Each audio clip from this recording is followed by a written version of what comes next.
Hey guys, Miss Cecilia here. For those of you that don't remember, I'm a scientist at Caltech, and I come into your school sometimes and help you guys out with interesting, fun science activities. Your teachers tell me that you guys have been learning a lot about plants and animals and the relationships between them. But I thought it might be helpful just to talk a little bit about what a plant is. Because plants and animals are both living things, things that are alive, things that grow, things that thrive, but there are some very specific things that make something a blade of grass instead of, say, an elephant. So, as an example, I'm going to give you a little tour of my own backyard here to show you some examples of plants. First, though, let's do a little bit of background. So, most plants begin life as a seed or maybe something that's a little bit more like a spore.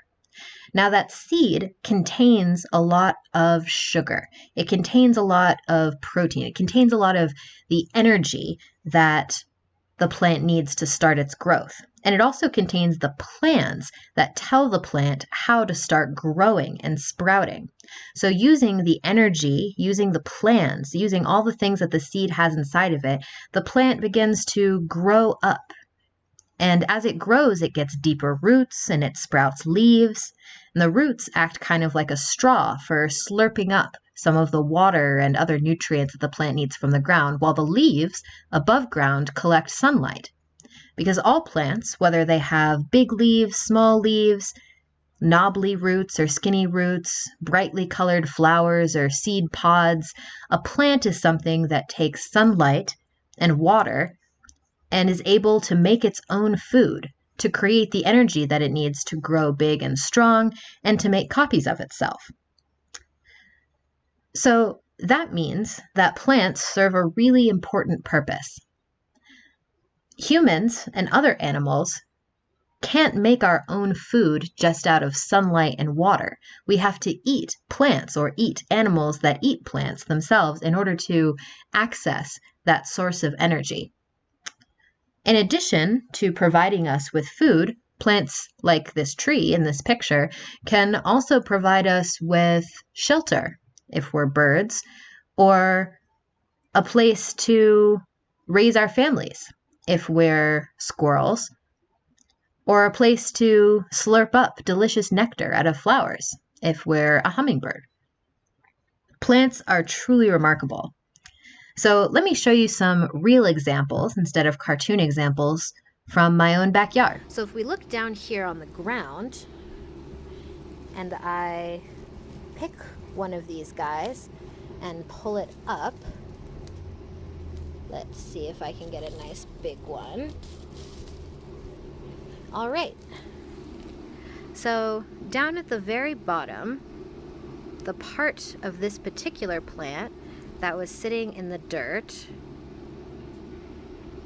was this kind of weird white looking thing. It's got these little tendrils coming off of it. It has parts that are brown, has a few little spikes here. So that's a root. That part of the plant is its root. And the root helps it to stick to the ground or to stick in whatever substrate that it's growing on. And part of that is so that it can stay stable, and then it can help it stay in one place. And part of that is so that it can slurp up, like a straw, some of the nutrients, some of the things that it needs to stay alive. So just like we have to drink water, plants also have to drink water. And they also need certain vitamins and minerals that they can get from the soil. The soil being this stuff down here, the little dirt and pebbles and things that the plant was stuck into. So if we go up from the root, it looks like there's some sort of a stalk here, and there's leaves branching off on every side. So if we look a little bit closer at these leaves, the leaf has the brightest green on the plant, and the leaf sort of splays out. It's often the widest part of the plant. So I've talked about leaves a few times now and how leaves are used for collecting sunlight, but how do they do that?